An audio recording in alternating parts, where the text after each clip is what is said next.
Банкнуудын санхүүжилтийг авч үзье л да. Ер нь бол 2000 сүүлийн үед бол зээл олголтын дэлгээс хаагч. Тэгэхээр ер нь 2026 онд ер нь эрс санхүүжилт ээлт хэрэгцээ ер нь хэр байгаа л банкнууд яваад дэж хэрэгтэй байх. Гэтэ ер нь босох гадаад зах зээлээс босох гэх юм бол дотоодоос босгох юм бол боломж бололцоонууд юу юм оршоо гэж байгаа. Ер нь бололцоо маш их байгаа. Гадны одоо компаниуд одоо санхүүгийн байгууллагууд бол ерөөсөө зээл олгоё л гэдэг. Та хэд маань харин зээл олгоход ямар одоо эдийн засгийн салбарыг дэмжих юм бэ? Ялангуяа бизнесийн салбарыг дэмжихэд олон улсын санхүүгийн байгууллагаас их усүр татах бол бүрэн боломжтой байгаа тийм. За зарим системийн банкуд маань гадагшаа гараад бонд босгож чинь тийм ээ. За зарим нь бол бонд босгохоос илүүтэй синдикейшн буюу хамтарсан зээлийн санхүүжилтийг татдаг. За бас банкны хувьд бол бид нар синдикейшн зээл дээр ажиллах нь илүү үр өгөөжтэй их усрын зардал бага юмаа гэдгээр ажиллаж байгаа. За энэний одоо гол шалтгаан нь дэлхийн одоо бондын зах зээлийн хүүмэн харьцангуй өндөр байгаа болохоор бид одоо синдикейшнээр явж байгаа тийм ээ. Яванда одоо Америкийн бодлогын хүү буураад ирээд тэгээд бондын зах зээл илүү хүүний хувьд одоо бидний хувьд илүү сонирхолтой болоод ирвэл бас гадагшаа бонд явах төр бол бид нар бол үүсэхгүй тийм ээ. Тэгэхээр боломжууд бол маш их байна. Гадныхан бол ер нь нэг хоёрхан зүйл дээр илүү анхаардаг. Нэгт Монголын засгийн газрын зээлчих зэрэглэл тийм ээ. Тэгээ сүүлийн жил бас ахаад байгаа болохоор бид нэр санхүүжилт татвар бол маш том дэм болж байгаа. За хоёр дахь одоо хүчин зүйлс бол Монгол улсын ерөнхий эдийн засгийн өсөлт хэр тогтвортой байна уу гэдэг дээр хардаг. Тэгэхээр энэ хоёрыгаа бид нар балансчвал Монголын банкуд бол гаднаас их усүр татах бололцоо болгож маш их. Би бас нэг зүйлийг онцолж хэлье гэж бодод. Монголд бол бүх зээл бол ер нь төгрөгөөр явах хэрэгтэй тийм. Тэгжээж бас нөгөө мөнгөн тэмдэгтийнхаа чанга байдлыг хадгална. Тэгэхээр нөгөө swap гэдээ бид нар ярьдагтай Монгол банктай. Тэгэхээр Монгол банктай хийж байгаа swap маань өөрөө бас нэг тодорхой хэмжээр арай уяатан нөхцөл нь баг зэрэг таатай болж иж бас банкуд гаднаас их усүр татахад бас нэг том хөшүүрэг байна. Swap зардал өндөр бол банкуд бас татах дээр их боломжлж байна гэсэн үг. Тэгэхээр засгийн газрын зээлх зэрэгэл бол сүүлийн 2 жил бол өслөө. За мөнгөч түүнийг дагаад бол топ банкнууд юу нь бол зээлх зэрэгэл мөн дагаад өссөн байгаа шүү. Тэгэхээр энэ нь бол мэдээж хэрэг санхүүжилт татхад юу нь харцсангууд хатаад өсгсөн гэж бод харагдахаар байгаа. Гэхдээ энэ нь юу нь цаашаа дамжуулаад одоо хямд өсрийг их өсөр босглоо гэж юу нь бол зээлийн хүн дээр юу нь бол нөлөөлж чадж байгаа бол юу нь энэ динамик ямар шүү. Өнөөдөр харамсалтай тэр нөлөөлөл нь гарч ирэхгүй байгаа. За яагаад вэ гэхээр их усүр харцсангуу одоо нөгөө таны хэлдгээр зээлх зэрэг сайжирсан гэд хүү буурна. Тэгэнгүүт бид нар Монгол банктай swap хийнгүүт swap-ын зардал нь өндөр болохоор яг нөгөө зэгтээ өрчээд байгаа. Тэгэхээр swap-ын зардал бол их нэлээ нарийн аргачлалаар тооцоолол хийдэг олон улсын стандартаар зөвхөн Монгол банкны зохицуулалтаар ч гэсэн нэлээ нарийн. Гэхдээ бүх одоо нарийн имийг бас нэг хялбарчил тайлбарлаж болдог шүү дээ.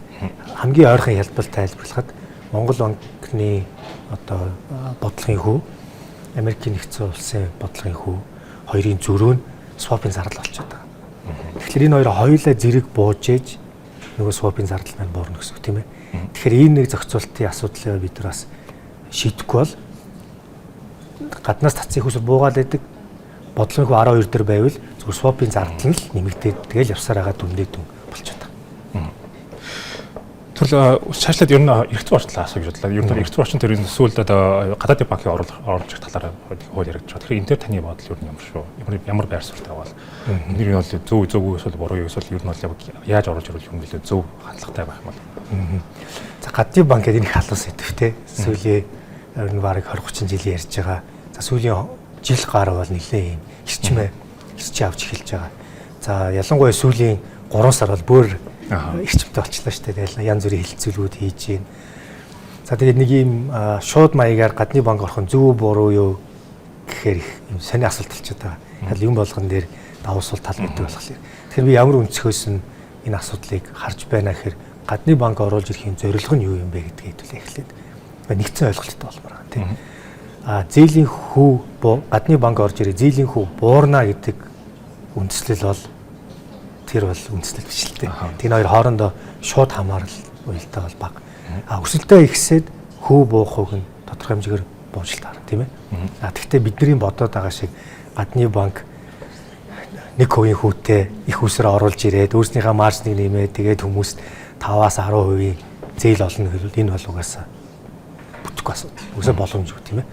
За тэгэхээр би гадны банкуудыг ямар өнцгөр харж ийн гэхээр хэрв банкны салбарыг либералчлах буюу чөлөөлөх гэдэг өнцгөр бол дэмжинэ.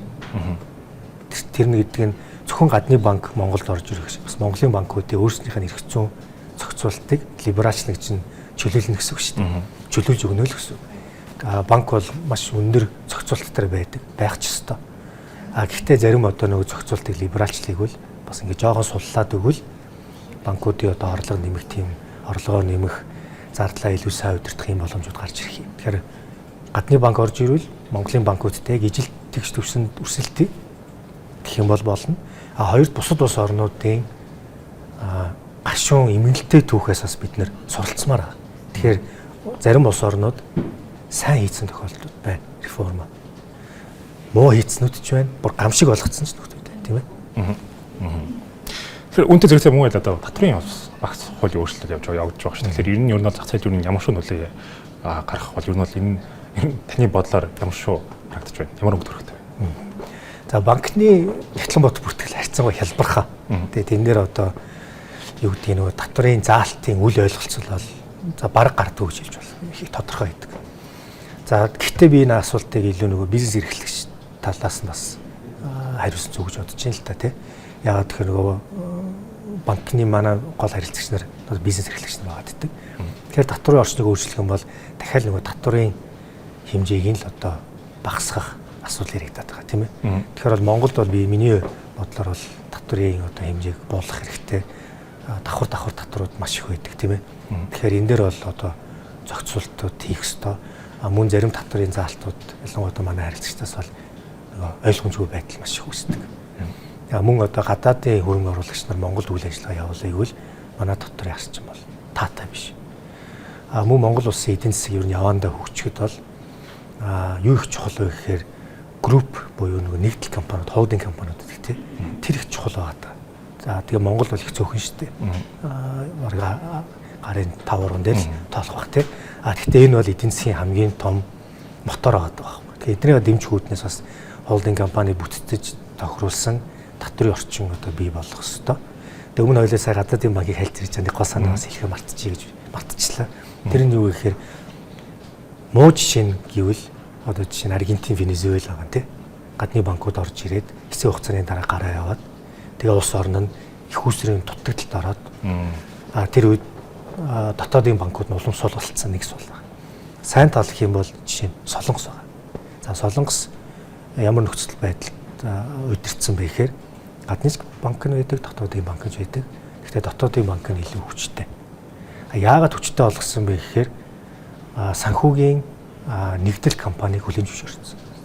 Тэгэхээр одоо тэр жишгээр ярих юм бол одоо Хасбанк холдинг компани болоод холдинг компани дээр бүх зохицуулт нь орж ирээд доороо зөвхөн санхүүгийн охин компанитай байж болно.